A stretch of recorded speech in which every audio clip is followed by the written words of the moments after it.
water kefir. If you're watching this video, I assume that you know.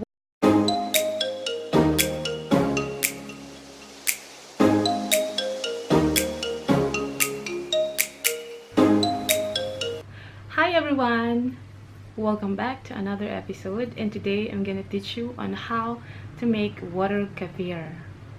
If you're watching this video, I assume that you know what water kefir is, but if you don't, please check the description down below so I can give you some basic informations on why you should be drinking it and some really awesome health benefits from it. Okay, with that being said, guys, let's get started. So here are the things that we need to prepare.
Thank you guys for watching. Bye!